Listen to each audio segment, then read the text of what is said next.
you want to go out? No one seems too much in a hurry to go out right now. You come on, T-Rex. Let's go. Come on. Let's go. Yeah. Everything's just gonna be fine. It's just a little damp. Yeah. Okay. How about Steve? Rex is like, are we doing this or are we not doing this? Come on, Steve. Let's go. We are doing this. Grab a jacket, some boots, and hat, and gloves, and a tether. Yeah, that's right. I said tether. Why did I say tether?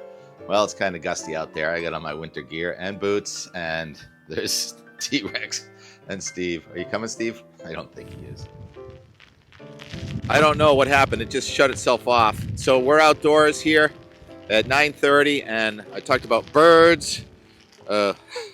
Thousands of them congregating right there by the end of the jetty. Are there any boats on the beach? 1, 2, 3, 4, 5, 6 accounted for here.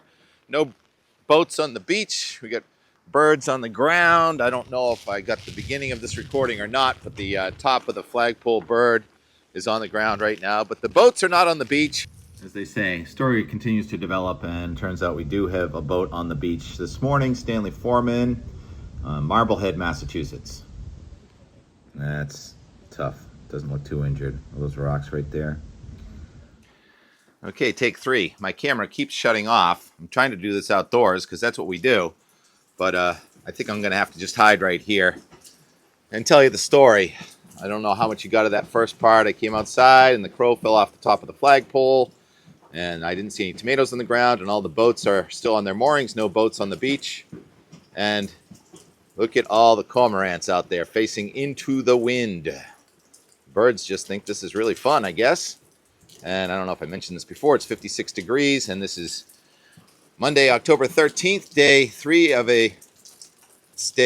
a 3-day nor'easter. And I'd say we kind of lucked out a little bit in New England as far as ferocity goes, because the low pressure center did not deepen below 1,000 millibars.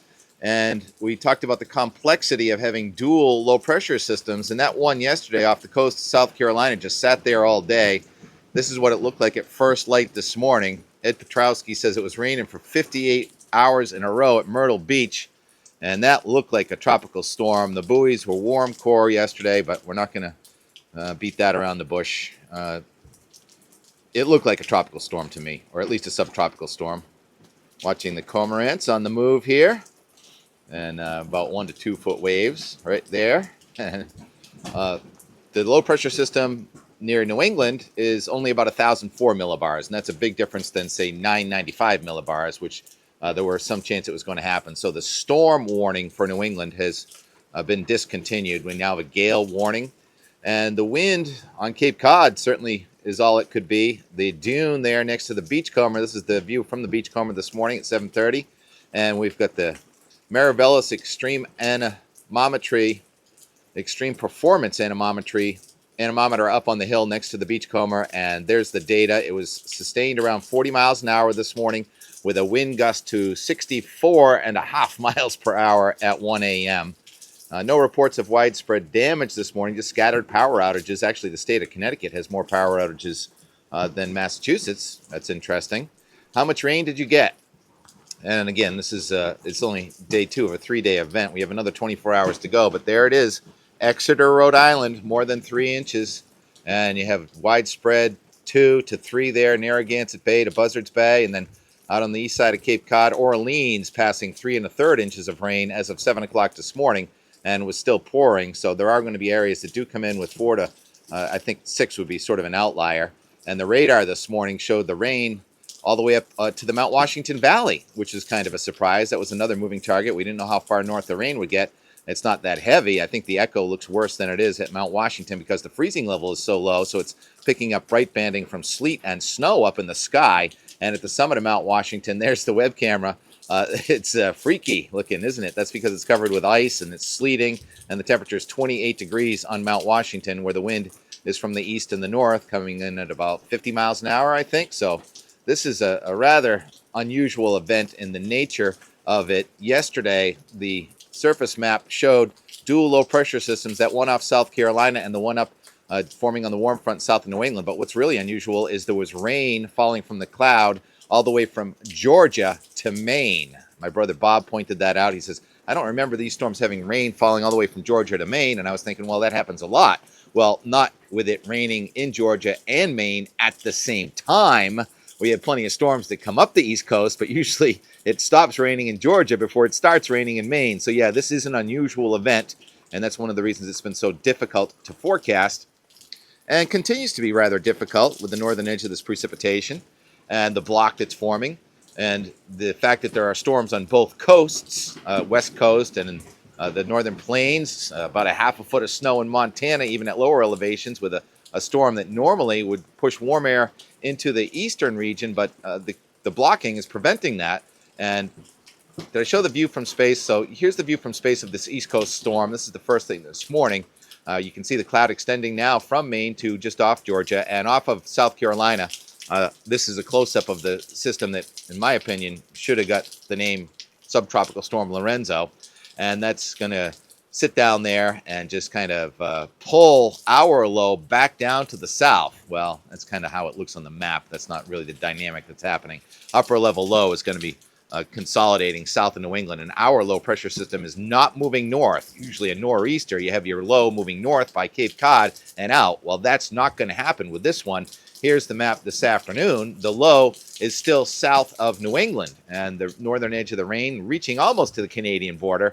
Sorry, guys way up there, we can't get you the rain. And the low is not moving north. It's actually stalled, and it's sinking south. So this storm is going to only slowly unwind, and the precipitation is going to shut off from north to south, but the onshore flow here in Massachusetts may keep the rain going right through midday tomorrow or so. Here is the, the close-up of New England this morning. Look at those towering cumulonimbus casting shadows there east of Cape Cod and close to Connecticut. So there is some embedded convection in here. The wind way up in the sky coming from the south, but the wind down near the ground coming from the east and northeast, and pretty soon the wind up in the sky is going to turn around and come from the north, and it's going to turn this storm around, and it's going to start sinking to the south and east and offshore. So much to talk about. I can't remember all the things I wanted to say. I don't think we need to see the meteogram. The storm coming across the nation is going to break into pieces, and it's going to try and send warmer air into New England on Saturday and Sunday. It's starting to look like it could be a good weekend, even though I've been kind of hyping a storm threat. It looks like the storms want to be blocked. The Greenland block kind of giveth and it taketh away sometimes. And, oh yes, the Hurricane Center did name Lorenzo yesterday. There it is, Lorenzo, way out there, Tropical Storm Lorenzo, 40, 45 mile an hour winds, and it's going to only do the Lorenzo curl way out south of the Azores. So that is a non-issue. A bigger issue is the systems coming into California. It is winter storm warning, national advisories, watches, and warnings. The purple is gone off New England, so the storm warning is done.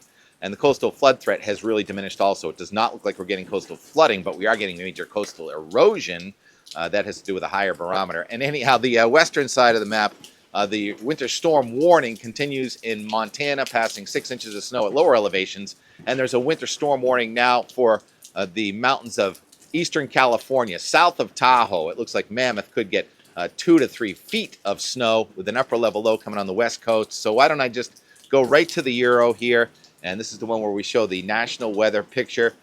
And I'm going to begin it here with the 8 a.m. product. And you have a 1,004 millibar low pressure system on a warm front south of New England with a 1032 high to the north. So the high is as strong as we thought, but the low is weaker. And that's why the storm is not performing just as bad as it may have, although it's still a long duration event and is leaving a mark. And to the west, you see the new storm coming into California, and in the northwest, more northwest right now, but that's going to sink south. So when you have storms coming on the west coast and driving up into Canada, it usually tries to push warm air across the nation. So let's see how it works. Let's put this in motion now. And here we go, with a low to our south, kind of falling apart a little bit and falling to the south.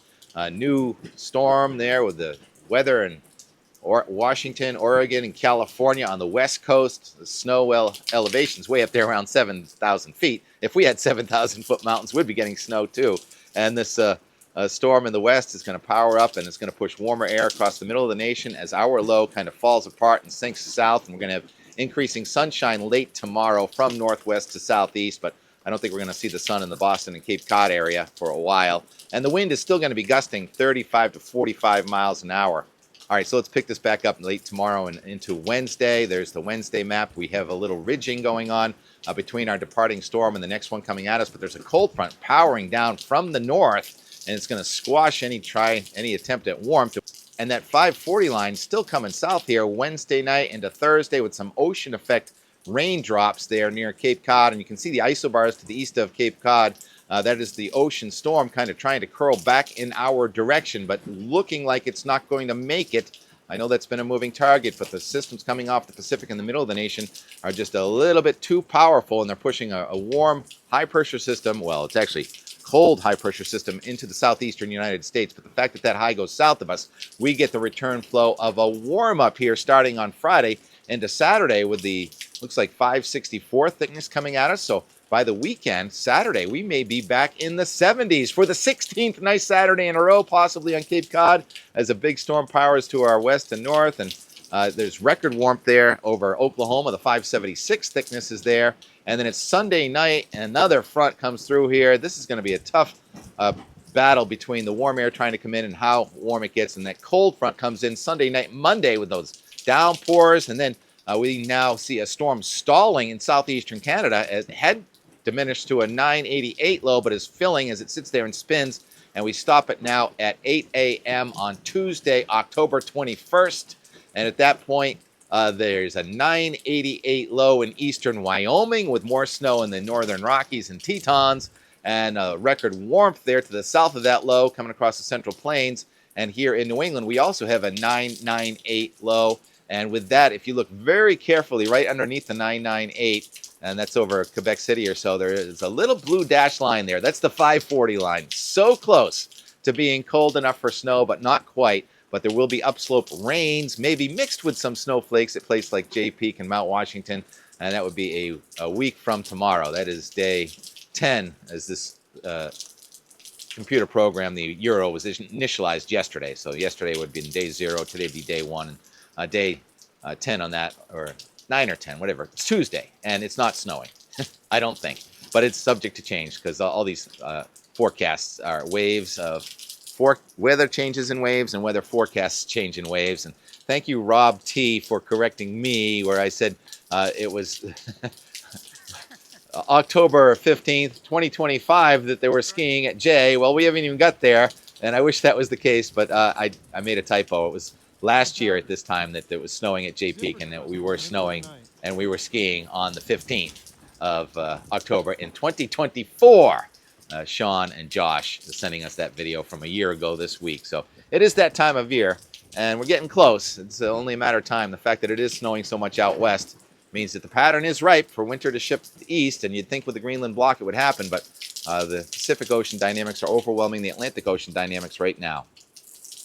And I was overwhelmed by water, and the cats and dogs are inside, and I don't know if I'm going to get to go live today. Fan of the truth there, because your comment section, I've got just a lot of things going on. Things aren't going as well as they could behind the scenes over here.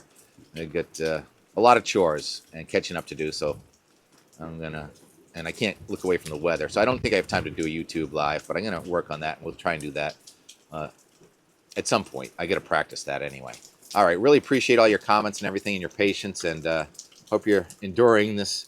And by the way, the heat yesterday, the Enmore, I turned on the gas fireplace, and that kept the house warm enough so that the furnace in the cellar still has not come on. The temperature indoors is still in the 60s. All right. Stay warm, stay dry. Well, look at this. Enmore is delayed because we've got a cat sighting. Steve decided to come out. Steve, are you serious? Why couldn't you come out for the main show? Are you done? Are we going back inside? Yeah, well, nice try. You get a B- for effort. No, it's even raining under here. Sorry. All right. Steve, look at the camera, will you? Yep. And more. Thanks for watching. Thanks for joining us for a second, Steve. Yeah, that's the outdoor shower over there. It's still hooked up. I am taking outdoor showers. And more. 11:11 a.m. Sunday. Somebody's in a hurry there. So the rain just kind of evolved. It didn't as much move in. It just evolved at 11 a.m. So that 11 a.m. forecast for rain wasn't too bad. Boston is obscured now. So it's an expanding wall of water, as I'm not even done editing. Still flooding is possible. Yesterday, I just remembered we got a treat from Bob Hennessy yesterday. I want to add in a little something here in the and more from Bob Hennessy yesterday. He took the single chair up at Mad River Glen. Good job, Bob. He says most of the leaves are off the trees there at Mad River. It was beautiful when they're not in a hurry Sunday morning. Still see some nice color. You are the best videographer. Bob Hennessy and I have been sharing videos since way back. What, 30 years now, Bob? That was awesome. Thanks. Oh yeah, and then we had these extreme kayakers in the and more, which you're watching now, right? And more, as I'm editing on Monday morning at 10 o'clock. Way out there near Germantown, a couple of serious kayakers. You see them? They are moving. The tailwind and breaking news. Not the furnace, but the little gas stove is on. 66 inside the house. Hey, Mitt, you cozy? Look at that. Patriots win again. On the road this time. What's the status of our storm? It's raining cats and dogs on Cape Cod. We've been on the edge of the rain for some time. So it's play-by-play. Temperature's down about a half a degree since this morning. Boats are rocking. Birds are all excited. Nothing too serious yet here in the Gulf of Weymouth. That heavy rain. Big swell starting to hit here. As we're about 4 or 5 hours into about a 54-hour nor'easter. No boats on the beach yet here. Stay tuned.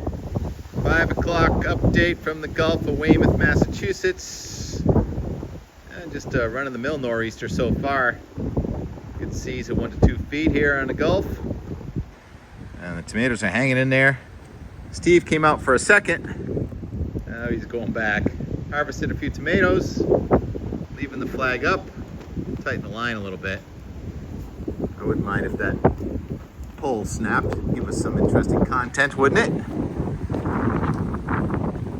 And Cape Cod's in it pretty good now, but the bulk of the storm or storms still well off to the south of here. So day 1 of a 3-day nor'easter. As the sun goes down, weather's going to keep ramping up overnight. Right, Steve, that's it. Let's go in. Come on. No, other way. Oh, where are you going? You really don't want to stay out here, do you? Come on, Steve. Where are you going? He loves the weather. He's a weather cat. Yeah, okay, yeah. The sun should come back out Wednesday.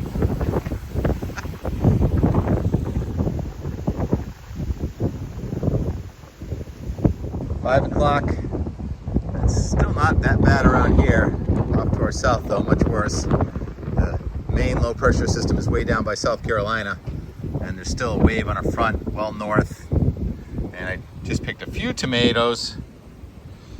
There's so many. I'd rather let them rot on the vine than inside of the house. I'm not really that good at putting them in jars and stuff and making enough sauce. I note that Steve is over here. Let's see if Steve wants to go out for the final time lapses of the night. No, Steve? You don't want to come out? Come on. All right, let's start with the time lapse from Weymouth.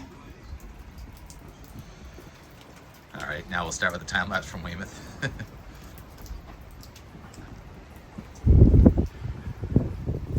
It was a burst of rain around 11 o'clock, but then it was just kind of misting.